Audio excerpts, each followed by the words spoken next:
আসসালামু আলাইকুম ও রহমতুল্লাহি ওয়া বারাকাতুহু। সম্মানিত দর্শকবৃন্দ, আপনারা সকলে কেমন আছেন? আশা করি সকলে ভালো আছেন। আমি এখন আছি সিলেটের জাফলংয়ে। খুবই সুন্দর একটি পরিবেশ। এখানে এই পরিবেশটা এত মনোমুগ্ধকর, এতটা চিত্তাকর্ষক, এখানে না এলে বোঝা যাবে না। আমরা এখানে আজকে এসেছি শিক্ষা সফরে, ভ্রমণ করতে এসেছি। খুবই সুন্দর লাগছে, কি ভাষায় প্রকাশ করব। এখানে আমি দাঁড়িয়ে আছি পাথরের জমির উপর। বিশাল বড় জমিন, বিশাল বড় জায়গা জুড়ে শুধু পাথর আর পাথর, বিস্তৃত জায়গা জুড়ে পাথর ছড়িয়ে ছিটিয়ে আছে। দেখুন, এই যে এত বড় বড় পাথর, এই যে কত পাথর, এই পাথরগুলো কে সৃষ্টি করেছেন দেখেন। এই যে আমার হাতে পাথর, এরপরে এরকম বড় বড় কতগুলো পাথর আছে। এই পাথরগুলো কিন্তু কোনো মানুষ এখানে বিছায়নি। তাহলে কে বিছালো? এই পাথরগুলো আল্লাহ তাআলা কুদরতিভাবে এই পাথরের সৃষ্টি করেছেন। পাথরগুলো কতগুলো পাথর, কেউ চেষ্টা করলেও তো এই পাথরগুলো সরিয়ে শেষ করতে পারবে না। আর এই পেছনেও দেখেন, পেছনে পাহাড় আছে, ইন্ডিয়ার পাহাড়।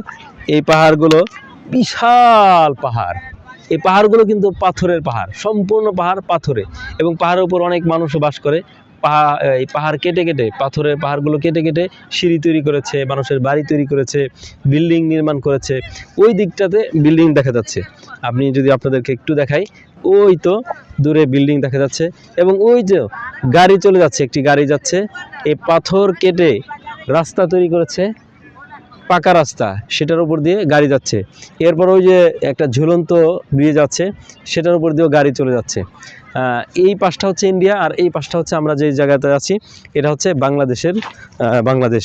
তো এত পাহাড়, এত পাথর, এই পাথরগুলো দেখে মনে হবে যে পাথরের একটা মরুভূমি। খুবই সুন্দর লাগছে জায়গাটা। আমার কাছে এত ভালো লাগছে, ভালো লাগাটা আসলে ভাষায় প্রকাশ করার মতো না। আমরা যে ওই তো জাফলংয়ের একদম উপর থেকে আসছি, প্রথমত দেখলে মনে হয় যে এই তো কাছেই, কিন্তু আমরা কিন্তু অনেক উপর থেকে ধীরে ধীরে নিচে নেমে এসেছি। সত্যি আল্লাহ তাআলার সৃষ্টি যে কত অমায়িক, কত সুন্দর, এটা আসলে বলে বোঝানোর মতো না।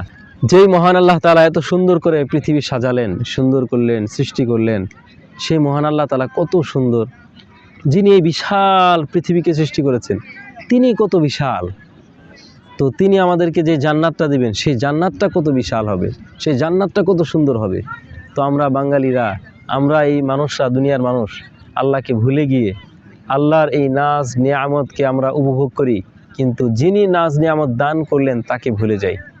তো আমাদের উচিত সবসময় আল্লাহকে স্মরণ করা, আল্লাহকে ডাকা, আল্লাহর ইবাদতগুলো, আল্লাহ তাআলার ইবাদত যথাযথভাবে পালন করা, রাসূলুল্লাহ সাল্লাল্লাহু আলাইহি সাল্লামের সুন্নাহকে সুন্দরভাবে পালন করা, নিজের জীবনকে সুন্নাহ মোতাবেক পরিচালিত করা, এবং সমস্ত মানহিয়াত, সমস্ত গুনাহের কাজ থেকে বিরত থাকা চাই।